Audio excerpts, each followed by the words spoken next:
I had studied composition, music composition, of course, and I regarded myself as a composer. But I was teaching in a new university in Vancouver, and it was a communication department that I'd been hired to teach in.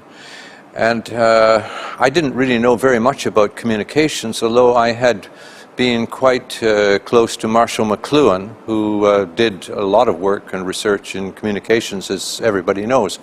In particular, I wanted to study acoustic communications and all kinds of acoustic communications, just personal talking between people, the sounds around us, the sounds made by the environment, the sounds from the past, the sounds of the future, and so forth. And creating that kind of a subject was very difficult, actually, because we didn't have a word to describe what I was talking about.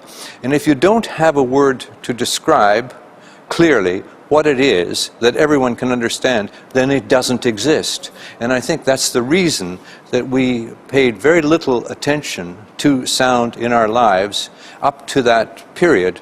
And so if we'd done anything with the work in the acoustic environment and the soundscape, which is a word I had to create, then we, I think, managed to give that subject a real expression.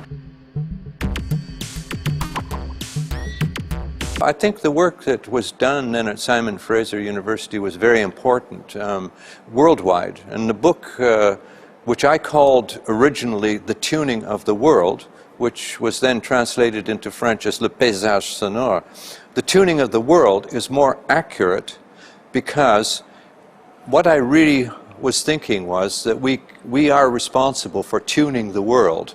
It's like tuning an instrument. You know, you tune your violin so that you can play beautifully. Well, you can tune the sounds of the world too, so that we have the kind of acoustic environment that is beautiful and not full of noises and other things that eliminate, that crush sounds, that destroy beautiful sounds. I think at that time, 1965, was about the most noisiest time in the Western world. The reason for that is that I would say that jet aircraft were just coming in, commercial jet aircraft in the early 1960s. That meant that the noise profile around airports was much larger than it had ever been, that people were complaining about the noise. Also, in North America, the car manufacturers began to produce what they called muscle cars.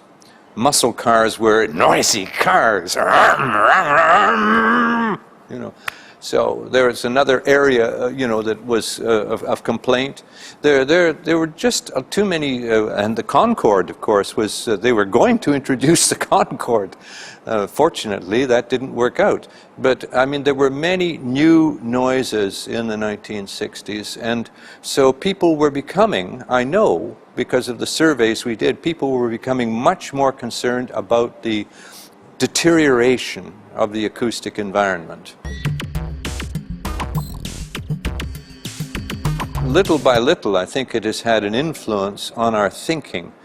The question, for instance, of where are the disappearing sounds, who's collecting them. Now there are many people who are collecting disappearing sounds and working with them and creating musical compositions from them. One person, by the way, I should mention this, who influenced me a great deal was Pierre Schafer. Pierre Schafer was the first person to record sounds, any sounds, and then manipulate them and turn them into compositions.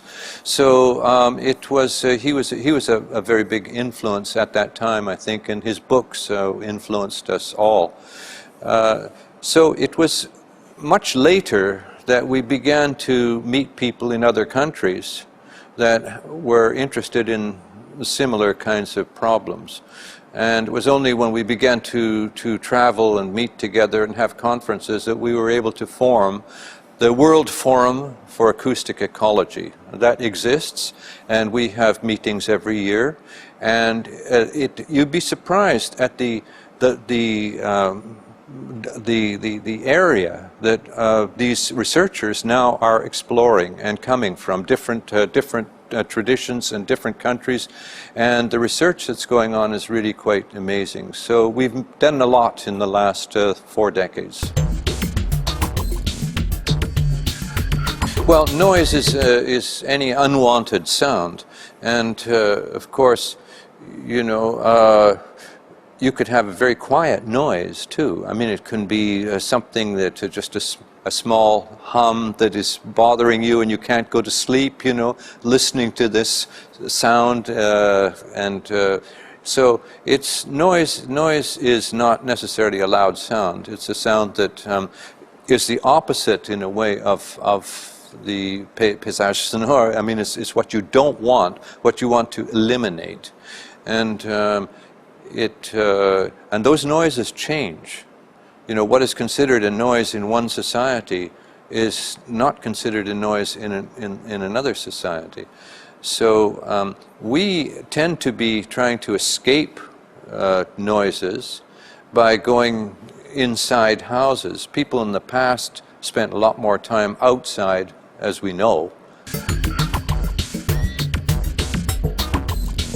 I think the soundscape today is much quieter than it was in the 60s and 70s. Now that may surprise a lot of people, and it's very hard to go back and actually do measurements in 1960, although, you know, some measurements were done. But I think there's no doubt that the technologies have reduced some of their noise emission, and so that we're in a somewhat quieter world than we were at that time. However, in the world of entertainment, for instance, there has been no reduction of noise in pop music. Rock concerts still have 110 decibels or more, and people listen to it and destroy themselves by doing so. I think that what we are entering now is the beginning of an area of soundscape design, in which many of the people that have become interested in our work in different countries, I mentioned the World Forum for Acoustic Ecology, in many different countries there are people that are now beginning to design sounds, to design the sounds of locomotives, the whistles on trains, to design the sounds in airports, for instance, so you don't have, voices screaming at you all the time, flight 471 for, there's other ways of getting the information to people without interrupting, their thinking and so forth, and leaving them in peace when they have to spend 2 or 3 hours or more in an airport waiting.